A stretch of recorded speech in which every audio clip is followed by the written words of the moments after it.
Assalamualaikum warahmatullahi wabarakatuh. Perkenalkan, saya Dina Mardiati, Eskom Mkom, dosen tetap Prodi Sistem dan Teknologi Informasi di Institut Teknologi Bisnis Riau. Pada kesempatan kali ini, saya ingin menyampaikan mata kuliah yang saya ampu yang sesuai dengan bidang keahlian saya, yaitu mata kuliah Sistem Pendukung Keputusan 1. Mata kuliah ini ditujukan untuk mahasiswa Prodi Sistem dan Teknologi Informasi semester 6 dengan kode mata kuliah STI 629 yang berbobot 3 SKS yang diselenggarakan dalam 16 kali pertemuan tatap muka dengan rincian 14 kali pertemuan materi dan 2 kali untuk pertemuan masing-masing ujian tengah semester dan ujian akhir semester. Mata kuliah ini membahas tentang konsep sistem pendukung keputusan serta penerapannya, dan secara khusus pada mata kuliah ini akan diberikan kemampuan dalam hal membuat model solusi untuk kasus-kasus tertentu dalam bidang bisnis dengan menerapkan prinsip-prinsip sistem pendukung keputusan, di antaranya simple additive weighting, analytical hierarchy, Promethe, dan Electre. Selain itu, mahasiswa juga dilatih menguji dan mengevaluasi kualitas output untuk penyempurnaan model keputusan. Adapun capaian pembelajaran lulusan atau CPL Prodi pada mata kuliah ini meliputi S1, S2, KU1, KU2, dan P9 yang telah tertuang di dalam RPS dan telah divalidasi oleh Ketua Prodi. Pembelajaran mata kuliah yang diharapkan antara lain: pertama, mahasiswa mampu menjelaskan konsep dan karakteristik sistem pendukung keputusan. Mahasiswa mampu menjelaskan komponen dan jenis sistem pendukung keputusan. Mahasiswa mampu menjelaskan metodologi dalam membangun sistem pendukung keputusan. Mahasiswa mampu menjelaskan teori dan konsep decision analysis. Mahasiswa mampu menjelaskan model decision analysis. Mahasiswa mampu menjelaskan multi atribut decision making. Mahasiswa mampu menjelaskan multi kriteria decision analysis. Yang terakhir, mahasiswa mampu menguji, menganalisis, dan menginterpretasikan hasil keputusan untuk meningkatkan mutu dan akurasi proses pengambilan keputusan berbasis data. Adapun 3 komponen utama dalam proses pembelajaran mata kuliah ini. Yang pertama, delivery, yang kedua itu interaction, dan yang ketiga itu ada assessment. Untuk delivery, saya memberikan materi dan RPS serta presentasi interaktif yang dilakukan secara tatap muka untuk mendukung pemahaman mahasiswa. Selanjutnya, interaction. Pada mata kuliah ini melibatkan komunikasi 2 arah antara dosen dan mahasiswa, di mana berupa diskusi dan tanya jawab. Selanjutnya, assessment atau sistem penilaian yang saya lakukan pada mata kuliah ini mencakup asesmen formatif untuk penilaian proses yang dilakukan melalui kuis, tugas proyek individu atau kelompok, serta sikap dan keterampilan sesuai RPS. Selanjutnya, asesmen sumatif untuk penilaian akhir berupa ujian tengah semester dan ujian akhir semester. Selanjutnya, Model pembelajaran yang digunakan pada mata kuliah ini adalah project based learning dengan metode presentasi, demonstrasi, kolaborasi kelompok, dan respon aktif. Referensi yang saya gunakan pada mata kuliah ini berupa buku dan juga jurnal bereputasi. Baik, selanjutnya video pembelajaran mata kuliah Sistem Pendukung Keputusan 1 pada pertemuan 10 dengan materi Analytical Hierarchy Process. Mari kita simak video pembelajarannya. Assalamualaikum warahmatullahi wabarakatuh. Waalaikumsalam warahmatullahi wabarakatuh. Apa kabar semuanya? Baik, Bu. Sehat? Sehat. Alhamdulillah, semoga kita dalam lindungan Allah Subhanahu wa taala. Amin amin ya rabbal alamin.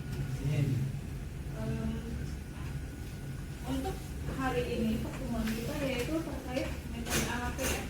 Nah, sebelum masuk materi kuliah, angka baiknya kita berdoa terlebih dahulu menurut agama kepercayaan masing-masing. Doa dimulai. Doa selesai. Sebelum masuk materi, di sini saya akan melakukan absen terlebih dahulu. Oke, saya absen ya. Hadir semua kok hari ini? Oke, saya absen dulu. Alex, Rovan, Hadir, Bu. Selika, hadir Bu.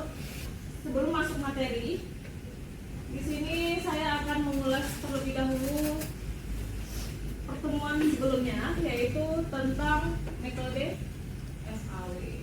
Nah, pertemuan sebelumnya itu terkait metode SAW. Nah, untuk saat ini yaitu kita akan mempelajari metode AHP. Jadi sini saya akan mencoba mengingatkan kembali. Mana tahu saudara sudah lupa, ada yang sudah lupa, ada yang oke. Ada yang tahu nggak itu metode SAW? Metode SAW itu apa? Tahapan-tahapannya. Silakan. Tahapan-tahapan metode SAW ada yang masih ingat? Saya, Bu. Oke, silakan. Rovan. Baik, perkenalkan nama saya Rovan Berkalifa. Tahapan-tahapan SAW itu sebagai berikut. Pertama adalah menentukan kriteria alternatif. Ya. Kedua, memberikan bobot kepada masing-masing kriteria. Ketiga, membuat matriks keputusan dan normalisasi. Dan keempat, melakukan rankingan berdasarkan nilai terbesar. Oke, benar. Sebutkan perbedaan AHP dan SAW. Silakan. Baik, untuk perbedaan utamanya, kita bisa lihat dari konsep dasarnya. Yang pertama, AHP itu dia menggunakan struktur hierarki dan perbandingan berpasangan. Iya. Kalau yang SAW itu menggunakan penjumlahan berbobot dan dari rating kinerja alternatif. Oke. Dan kita bisa lihat juga untuk penentuan bobotnya, pada AHP itu bobot kriterianya dihitung secara matematis, sedangkan pada SAW itu ditentukan secara langsung di awalnya. Nah, lalu untuk mengenai uji konsistensinya, untuk AHP itu dia ada, Ya. dia itu menyediakan fitur-fitur untuk menguji konsistensi logikanya. Lalu sedangkan SAW itu tidak ada, karena sistem itu mengasumsikan bobot yang dimaksudkan pengguna sudah pasti benar. Lalu untuk perbedaan selanjutnya itu ada jenis datanya. Ya. Untuk AHP itu dia sangat kuat untuk data kualitatif, sedangkan SAW itu lebih optimal untuk data kuantitatif. Lalu kalau untuk perbedaan selanjutnya itu pada kompleksitasnya. Yang pertama, untuk AHP itu dia lebih kompleks karena membutuhkan banyak matriks perhitungan, sedangkan SAW itu lebih sederhana, cepat dan mudah diimplementasikan. Oke. Benar ya. Oke, di sini kita masuk ya ke materi perkuliahan, yaitu metode AHP, yaitu Analytical Hierarchy Process. Pengambilan keputusan yang lebih objektif dan akurasi, kemudian meminimalisir keputusan yang tidak konsisten, dan struktur analisis yang tidak fleksibel dan teratur. Yang keempat itu ada solusi yang terbaik untuk keputusan kelompok. Oke. Nah, Metode AHP ini juga dikembangkan oleh Profesor Thomas L. Saatli, di mana dia seorang guru besar matematika dari University of Pittsburgh pada tahun 1970. Dan AHP ini juga merupakan metode pengambilan keputusan yang melibatkan sejumlah kriteria dan alternatif yang dipilih berdasarkan pertimbangan dari semua kriterianya. Adapun di sini kriteria memiliki derajat kepentingan yang berbeda-beda. Demikian pula halnya alternatif memiliki preferensi yang berbeda-beda menurut masing-masing kriteria yang ada. Jadi di sini ada alternatif, ada kriteria. Dan terdapat 3 prinsip utama dalam pemecahan masalah dalam AHP. Yang pertama itu ada decomposition. Yang kedua comparative judgment, dan yang ketiga logical consistency. Nah, ini apa? Dan yang ketiga itu penyusunan matriks dan uji konsistensi, dan yang keempat itu penetapan prioritas, dan yang kelima itu sintesis. Nah, ini dekomposisi masalah atau menyusun hierarki. Di sini dekomposisi masalah ini langkah di mana suatu tujuan. Nah, di sini kita disuruh menentukan tujuannya apa dulu. Kita tetapkan. Kemudian kita uraikan secara sistematis ke dalam struktur yang menyusun rangkaian sistem hingga tujuan dapat dicapai. Jadi di sini kita tentukan tujuannya apa, alternatifnya apa, dan kriterianya apa di dekomposisi masalah. Kemudian dengan kata lain di sini goalnya yang utuh tadi di dekomposisi atau dipecahkan. Nah, di situ kita lakukan analisa ke dalam unsur penyusunan terhadap masalah tersebut.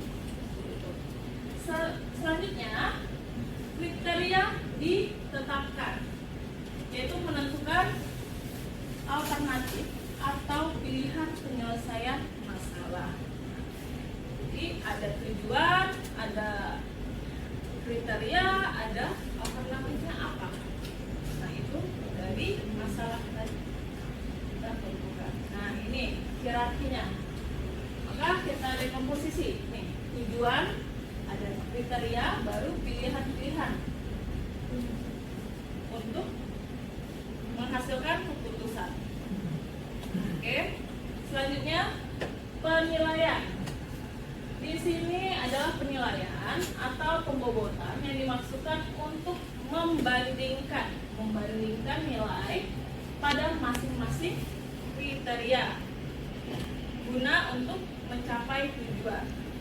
Dalam pembobotan, tingkat kepentingan atau penilaian perbandingan perpasangan ini berlaku nilai lebih esensial atau penting dibandingkan dengan elemen B, maka B lebih penting 1/5 dibandingkan dengan elemen A.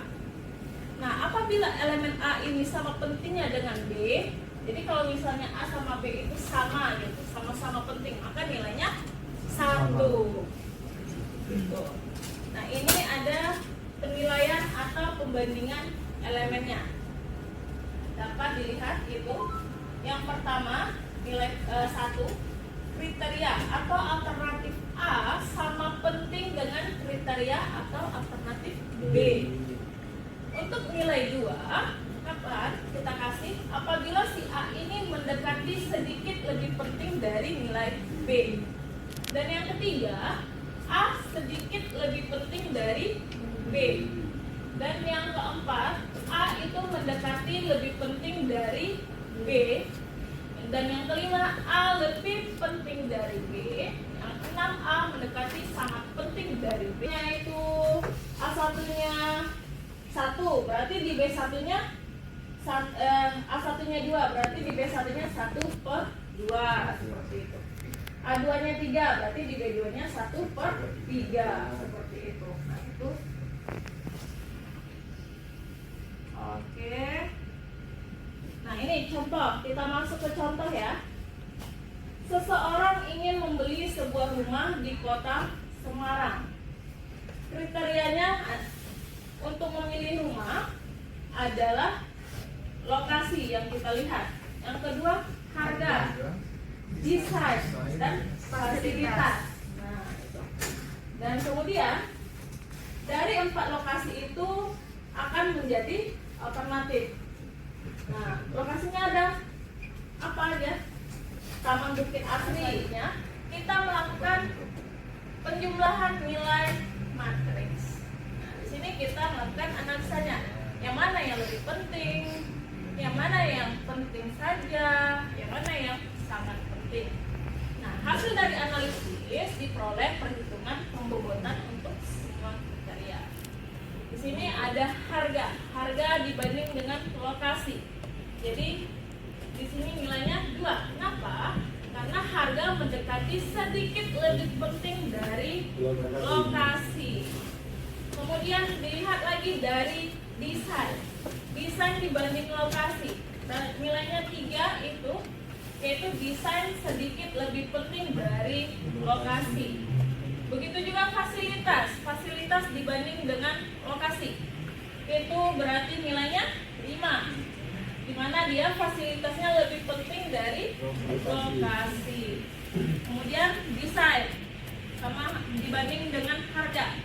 Jadi desain itu sedikit lebih penting dari lokasi. Itu juga seterusnya. Nah, disinilah kita melakukan analisa dekomposisinya untuk menentukan nilai-nilai matriksnya. Paham? Kita lanjut ya.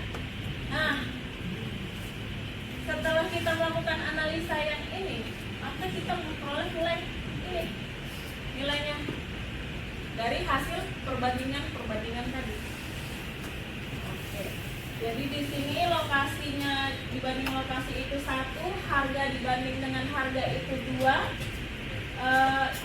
Ini D, desain dengan 3, fasilitas 5. Berarti begitu juga dengan B1, B2 itu kebalikan dari si A. Paham? Yang itu?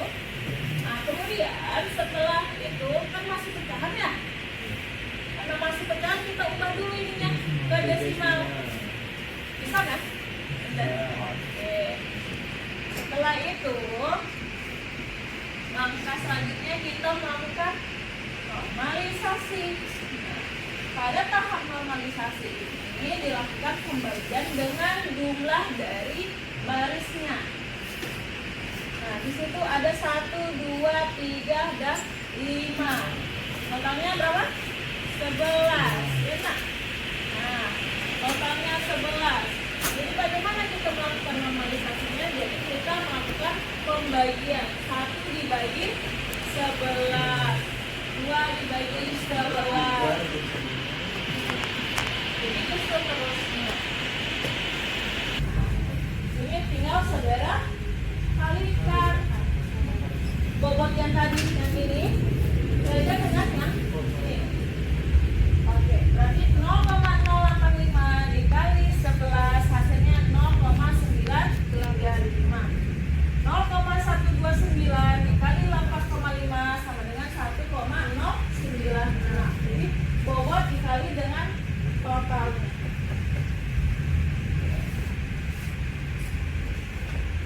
Selanjutnya,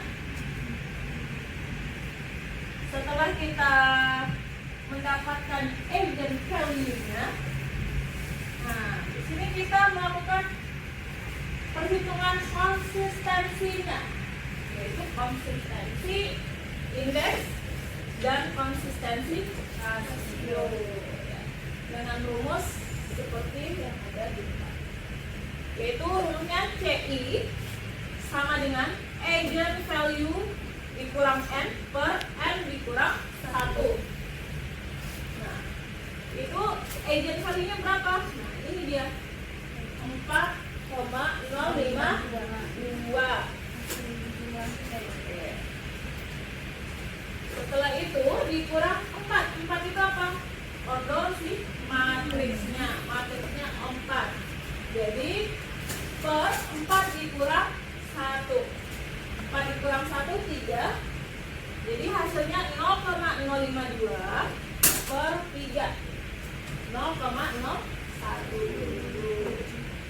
Nah, untuk mencari konsistensi rasionya dengan rumus CI per RI, yaitu 0,017 per 0,9, maksudnya 0,018.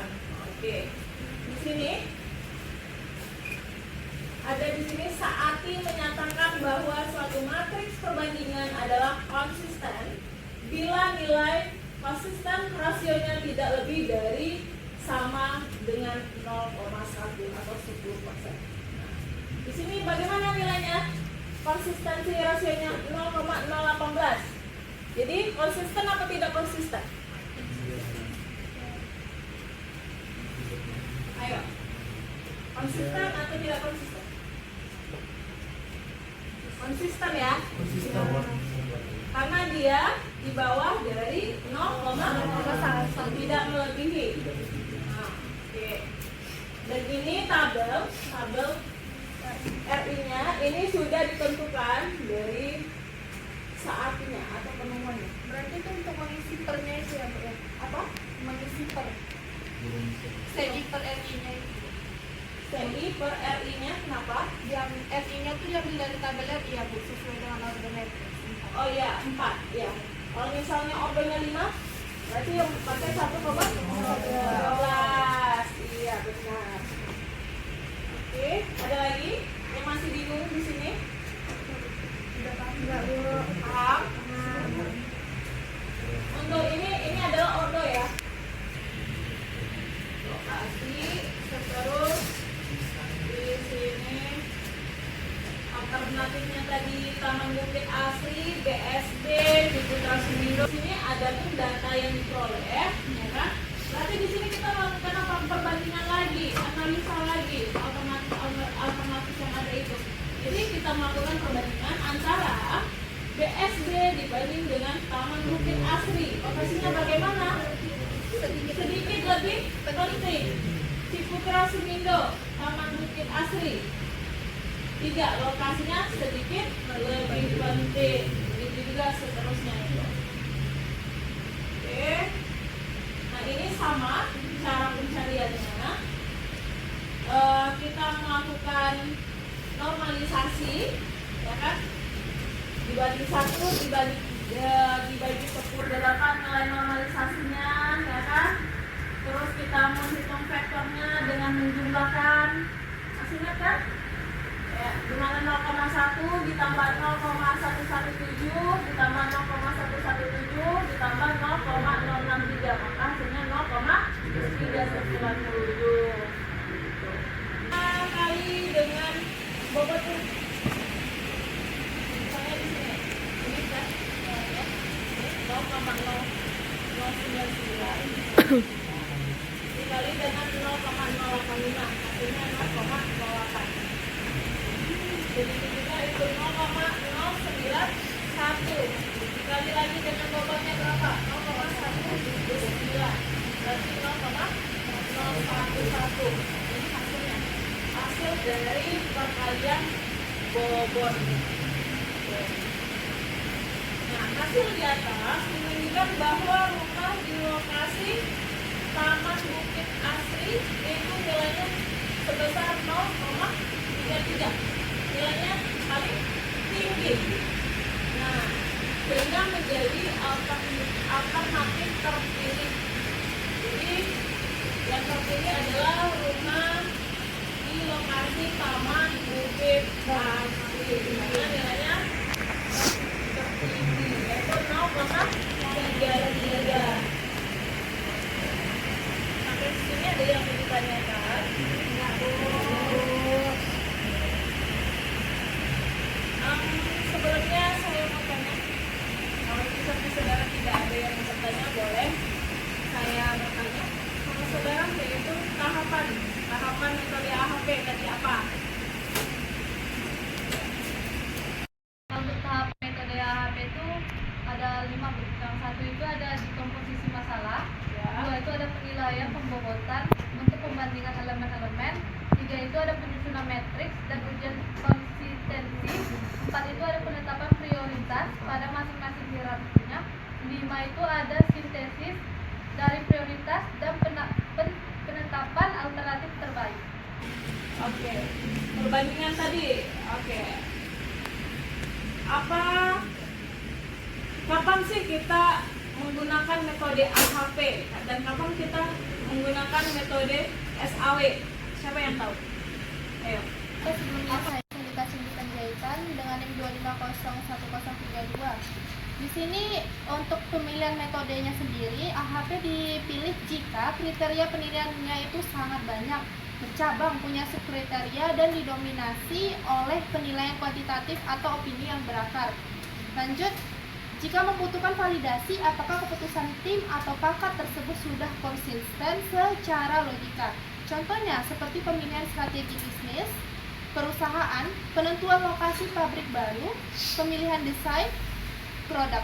Lalu, metode pemilihan SAW dilakukan jika bobot nilai untuk setiap kriteria sudah jelas, mutlak, dan sudah ditentukan oleh regulasi yang tetap. Lalu, data alternatif yang akan dinilai berupa angka pasti, kuantitatif, dan berjumlah sangat banyak, ratusan hingga ribuan angka. Contohnya seperti sistem otomatisasi seleksi penerimaan beasiswa berdasarkan nilai rapor atau penghasilan. Penentuan karyawan terbaik berdasarkan absensi dan target penjualan. Sekian, Bu. Terima kasih. Kemudian ada yang tahu penerapan metode SPK dalam kehidupan nyata? Penerapan sistem pendukung keputusan dalam kehidupan nyata apa saja? Ayo, silakan. Rizky, silakan. Penerapan SPK dalam kehidupan nyata itu pertama dalam bidang pendidikan, seperti sistem untuk menentukan penerimaan beasiswa berdasarkan metode SPK, penghasilan orang tua, dan prestasi. Yang kedua bisa contohnya manajemen SDM, itu seperti sistem pemilihan karyawan terbaik atau seleksi penerimaan baru. Yang ketiga adalah secara bisnis atau logistik, seperti menentukan lokasi gudang baru atau memilih supplier bahan baku yang paling menguntungkan. Yang terakhir mungkin contohnya bisa kesehatan, seperti membantu dokter mendiagnosis penyakit berdasarkan gejala-gejala yang dialami pasien.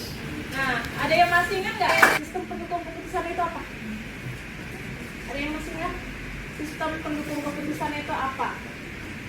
Ini materi yang pertama loh yang saya jelaskan. Masa sudah lupa? Saya, Bu. Oke, silakan Selika. SPK atau sistem Sabar.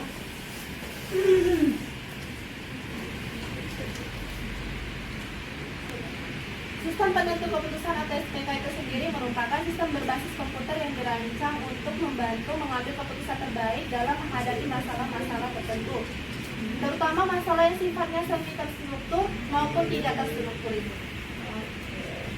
Terima kasih, Selika.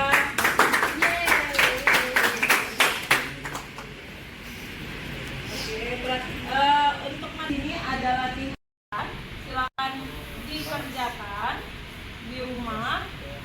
H+3 sudah dikirim lewat LMS ya. Saya tunggu sebentar. Nah, ini soalnya di sini yaitu membeli sebuah mobil sesuai dengan kriteria yang diinginkan. Nah, itu tugasnya. Silakan nanti kerjakan. H+3 dikirim lewat LMS saudara. Baik, untuk pertemuan hari ini cukup. Saya akhiri. Wassalamualaikum warahmatullahi wabarakatuh. Terima kasih.